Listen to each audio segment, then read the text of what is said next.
Guys, শীত এসে গেছে আর আমাদের বড়দিনও এসে গেছে আর এখনই পড়বে পিঠা খাওয়ার ধুম।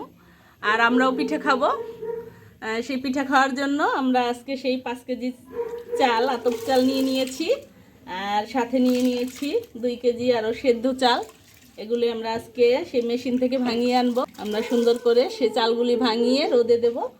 দেখুন আপনারা আমি কিভাবে করি।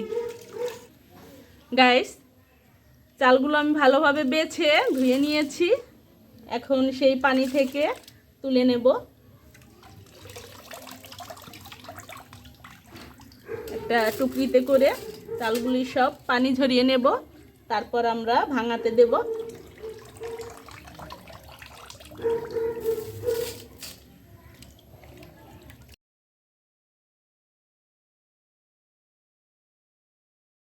চালগুলি আমি মেশিনে ভাঙিয়ে এনেছি এবং সেই রোদে শুকাতে দিয়েছি। দেখুন আপনারা কত সুন্দর গুঁড়ি হয়েছে। এগুলো দিয়ে আমি পিঠা করব।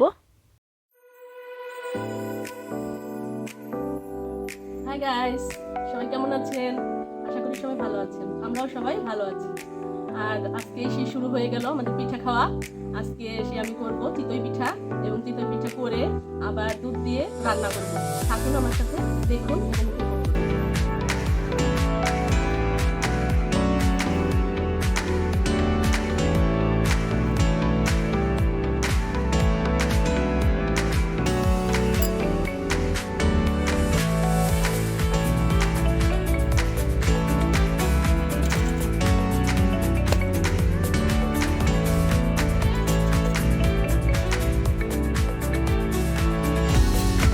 গুঁড়িটা আমি ভিজিয়ে রেখে 4-5 ঘন্টা অপেক্ষা করব।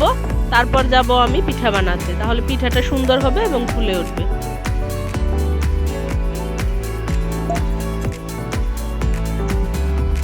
গাইস দেখুন, আমি চলে এসেছি পিঠা ভাজতে।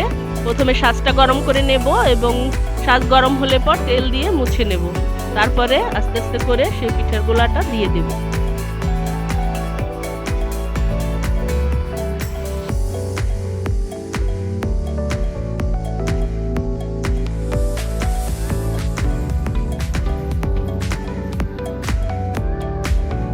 গাইস, পিঠাগুলি ভিজানোর জন্য আমি প্রথমে দুধ জ্বালিয়ে নিয়েছিলাম আর দুধের ভিতর সেই গুড় দিয়ে দিয়েছি, তেজপাতা, দারচিনি, এলাচ এগুলি দিয়ে সেই পিঠাগুলি গরম গরম আমি দুধের মধ্যে ভিজিয়ে নিয়েছি।